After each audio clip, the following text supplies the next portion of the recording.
আমি সবসময় একটা কথাই বলি, চাকরির বাজার। দেখেন ভাই, আমার সোনার বাংলাদেশে অনেক মোটিভেশন বা অনেক লেকচার দেওয়ার জন্য অনেক লোক জন্ম নিয়ে গেছে অলরেডি, যারা সবসময় বলে যে উদ্যোক্তা হন, ব্যবসা 2000 টাকায় ব্যবসা করেন। এখন আমার কথা হলো ভাই, 2000 টাকা দিয়ে ব্যবসা করবেন, আপনি তো ভাই আর কি বলবো, ভিউ ব্যবসায়ী করতে বলতেছেন নাকি অরিজিনাল ব্যবসা করতে বলতেছেন সেটা আপনি ভালো। তবে বাংলাদেশের চাকরির বাজারটা এতটাই খারাপ, বাংলাদেশের মানুষ যদি চাকরি না করে, সবাই যদি উদ্যোক্তা হয়, তাহলে আপনি প্রোডাক্টটা সেল করবেন কার কাছে?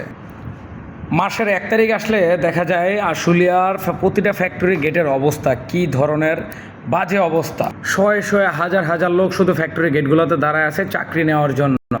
অথচ আমাদের দেশে যেই জায়গায় প্রতিদিন কর্মসংস্থান বাড়ানোর কথা, সেখানে প্রতিদিন কর্মসংস্থান কমতেছে।